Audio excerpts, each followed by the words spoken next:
This is Mounika. Welcome to our channel the power of women. ఇంకా నా ఛానల్ని subscribe చేసుకున్నట్లయితే సబ్స్క్రైబ్ చేసుకోండి. పక్కనే ఉన్న బెల్ ఐకాన్ని టచ్ చేసినట్లయితే నేను చేసే ప్రతి వీడియో నోటిఫికేషన్ మీకు వస్తుంది. ఉగాది పండగ వచ్చేస్తుంది. మనకు మొదటగా ఉగాది అంటే గుర్తొచ్చేది ఉగాది పచ్చడి. ఒక్కొక్కరు ఒక్కొక్కలా ఈ ఉగాది పచ్చడిని చేస్తారు. నేను ఎలా చేస్తానో మీకు చూపిస్తాను రండి. దానికి కావాల్సిన పదార్థాలు: వేప పువ్వు, చింతపండు, బెల్లము, ఉప్పు, కారం, గసాలు, డ్రై ఫ్రూట్స్ మన ఇష్టం అండి. మనకి ఎన్ని కావాలంటే అన్ని డ్రై ఫ్రూట్స్, ఎన్ని రకాలు కావాలంటే అన్ని రకాలు మనం తీసుకోవచ్చు. తర్వాత మామిడికాయ తురుము కావాలంటే తురుము, లేదంటే మనకు ముక్కలు కావాలంటే ముక్కలు వేసుకోవచ్చు, మన ఇష్టం. ఈ ఉగాది పచ్చడికి మనకు మొదటగా వేప పువ్వు అనేది కావాలి. చాలామందికి ఈ వేప పువ్వు ఎలా చేసుకోవాలో, ఎలా తీసుకోవాలో వేప పువ్వును తెలియదు. నేను అందుకోసం ఈరోజు వేప పువ్వు ఎలా తీసుకోవాలి, మనం పువ్వును ఎలా వేరు చేయాలి అనేది నేను చూపిస్తున్నాను. ఫస్ట్ ఇలా మనము వేప పువ్వు కొమ్మలన్నీ తీసుకొని మనకు ఇలా దుసేసుకోవాలి. దుసుకోవడం వల్ల దాంట్లో పుల్లలన్నీ లేకుండా మనకు పువ్వు అనేది సపరేట్గా మనం చేసుకోవాలి. ఫస్ట్ మనం ఈ వేప పువ్వునంతా దుసిన తర్వాత ఇలా చాటలో తీసుకొని జస్ట్ కొద్దిగా మనం ఇలా చెరిగామంటే చూడండి, మనకు వేప పువ్వు రెక్కలు, వేప మొగ్గలు అనేవి వచ్చేసాయి చూడండి. ఇలా వచ్చిన మొగ్గలను, రేకులను ఒక 2 సార్లు జల్లించుకున్నట్లయితే మనము ఇలా చాటలో మనకు కంప్లీట్గా వేప పువ్వు యొక్క రెక్కలు అనేది సపరేట్ అయిపోతాయి. చాలామంది ఈ వేప పువ్వు రెక్కలు ఎలా సపరేట్ చేయాలో తెలియక అలాగే పువ్వును వేసేస్తుంటారు. అలా చేయడం వల్ల మనకు చేదుగా ఉంటుంది.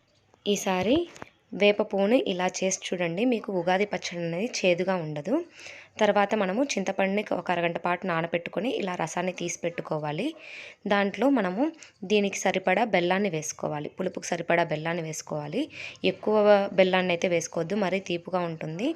చూసుకొని సరిపడా బెల్లాన్ని వేసుకోండి. ఎందుకంటే ఉగాది పచ్చడి అనేది మనకు అన్ని రుచులు ఈక్వల్గా ఉండాలి. బెల్లం అంతా కరగబెట్టేసుకోవాలి. ఇప్పుడు ఈ చింతపండు రసంలో మనకు బెల్లం కరిగిన తర్వాత అందులో ఉప్పు కొద్దిగా మన రుచికి తగినంత ఉప్పు వేసుకోవాలి. ఆ తర్వాత కారం, జస్ట్ కొద్దిగా చిటికెడు వేసినట్టు కారము. అందులో కొద్దిగా మనం ముందుగా చేసుకున్న వేప పువ్వు అనేది కూడా మనం యాడ్ చేసుకోవాలి. వేప పువ్వు మన ఇష్టం అండి, ఎంత కావాలంటే అంత యాడ్ చేసుకోవచ్చు. అలాగే మామిడికాయ తురుమైనా వేసుకోవచ్చు, లేదంటే ముక్కలుగా వేసుకోవచ్చు. నాకైతే తురుము ప్రతి సిప్పుకు మనకి మామిడికాయ తురుము అనేది తగులుతూ ఉంటే పులుపుల్లగా అన్నీ కారము, ఉప్పు అన్నీ మిక్స్ అయితే నాకు చాలా ఇష్టము. అందుకే నేను తురుము యాడ్ చేసుకుంటున్నాను. తురుము వద్దనుకున్న వాళ్ళు ముక్కలైనా యాడ్ చేసుకోండి, అది మన రుచికి తగినట్లు మనం చేసుకోవచ్చు. డ్రై ఫ్రూట్స్ మాత్రం మనం తాగే ముందు యాడ్ చేసుకుంటే అవి ఈ చింతపండు రసంలో నానకుండా మనకు గట్టిగా పలుకులుగా తగులుతూ ఉంటే బాగుంటుంది. ఇప్పుడు మనం తాగే ముందు మనకు కావాల్సిన డ్రై ఫ్రూట్స్ యాడ్ చేసుకుందాం. ముందుగా నేను గసాలు యాడ్ చేసుకుంటున్నాను. నెక్స్ట్ మనకు నచ్చిన డ్రై ఫ్రూట్స్ అన్నీ మనం యాడ్ చేసుకోవచ్చు. నేనైతే దోసపప్పును, సారపప్పును, జీడిపప్పు, అలాగే బాదం పప్పు, ఇలా మామూలు పప్పులు నాకు నచ్చిన పప్పులన్నీ కూడా నేను అందుబాటులో ఉండేటి యాడ్ చేసుకుంటున్నాను.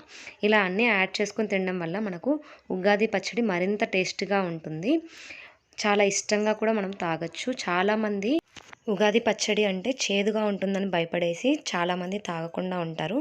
నేను చెప్పిన వేలో ఉగాది పచ్చడిని ఈసారి తయారు చేసి చూడండి, ప్రతి ఒక్కరూ లైక్ చేస్తారు. ముందుగా మా కుటుంబం తరపున మీ అందరికీ ఉగాది శుభాకాంక్షలు. నా వీడియో మీకు నచ్చినట్లయితే లైక్ చేయండి, షేర్ చేయండి, సబ్స్క్రైబ్ చేయడం మర్చిపోకండి.